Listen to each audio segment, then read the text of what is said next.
Selamat pagi Bapak Ibu, saudara-saudari, pemirsa Hikmat Pagi GKI Karangsaru.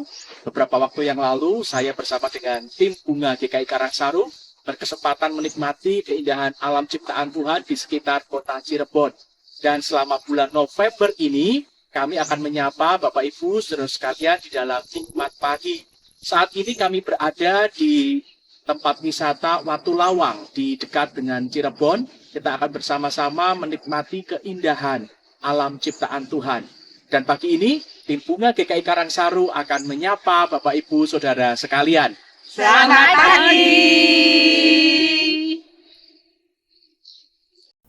Selamat pagi Bapak Ibu Saudara-saudari yang terkasih dalam Yesus Kristus. Shalom.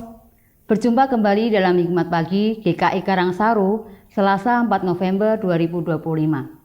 Sebelum kita bersama-sama merenungkan firman Tuhan, mari kita berdoa. Tuhan Allah Bapa kami yang bertata dalam kerajaan surga, sungguh kami mengucapkan syukur buat kasih dan pertolongan-Mu. Semalam kami dapat tidur beristirahat dan kini tubuh kami disegarkan kembali. Kami bersyukur ya Tuhan, pagi hari ini Engkau memberikan kami kesempatan yang indah di mana kami dapat kembali datang ke hadirat-Mu untuk kembali mendengarkan kebenaran firman Tuhan. Berkatilah ya Tuhan penurungan firman Tuhan pada pagi hari ini sehingga kami dapat bertumbuh. Terima kasih ya Kristus. Di dalam nama Tuhan Yesus kami berdoa dan ucap syukur. Amin. Hikmat pagi pada pagi hari ini akan dipimpin oleh hambanya Pendeta Angga Prasetya dengan tema Tersandung dalam banyak hal.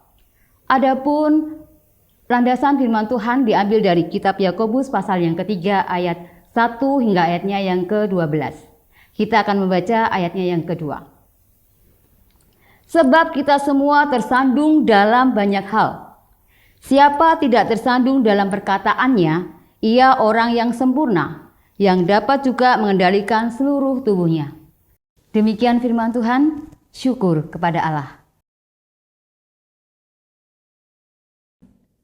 Bapak Ibu, saudara-saudari yang dikasihi Tuhan, Alkitab mengatakan bahwa semua manusia telah berdosa dan kehilangan kemuliaan Allah. Seperti yang tertulis di dalam Roma pasal 3 ayat 23.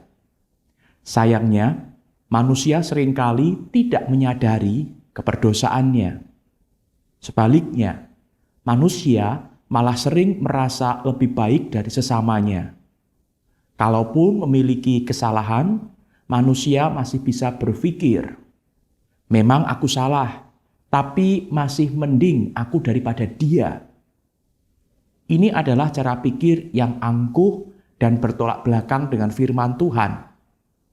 Oleh sebab itu, melalui perenungan hari ini kita akan diingatkan lagi tentang keberdosaan kita dan anugerah Allah. Dari sekian banyak dosa yang merusak, bacaan firman dalam surat Yakobus mengingatkan tentang dosa karena lidah. Yakobus mengingatkan orang-orang percaya tentang kekuatan dari lidah dan kata-kata. Ada konsekuensi kekal dari perkataan dan ada potensi besar untuk berbuat dosa dalam apa yang terucap dari mulut.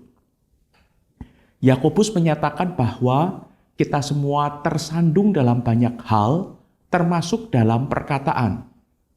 Oleh sebab itu, pembahasan tentang mulut perlu dipikirkan dengan serius.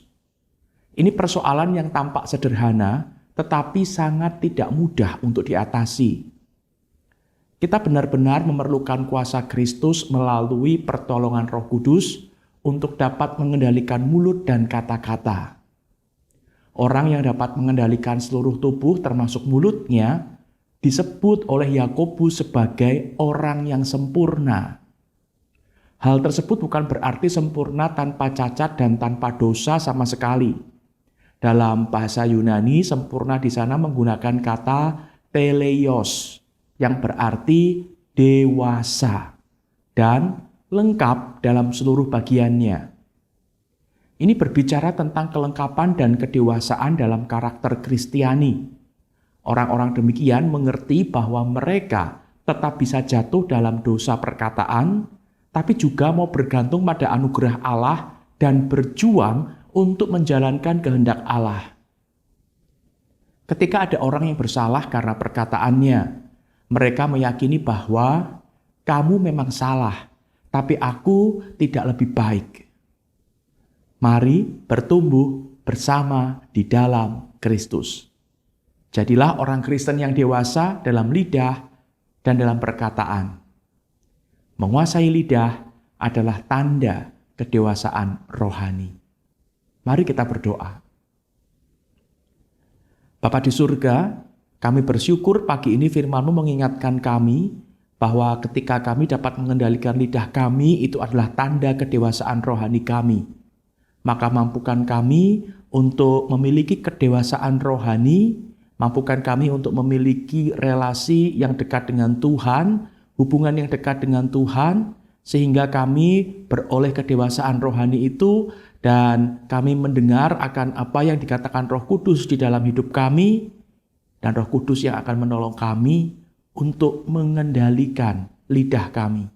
Sehingga apa yang kami ucapkan jadi berkat bagi banyak orang dan perkataan kami memuliakan Tuhan. Ini permohonan kami akan memulai aktivitas kami, kiranya Tuhan berkati akan kegiatan kami, pelayanan kami hari ini. Dalam nama Tuhan Yesus kami berdoa, amin. Selamat pagi, selamat beraktivitas, selamat menjaga lidah dengan pertolongan Roh Kudus. Tuhan Yesus memberkati.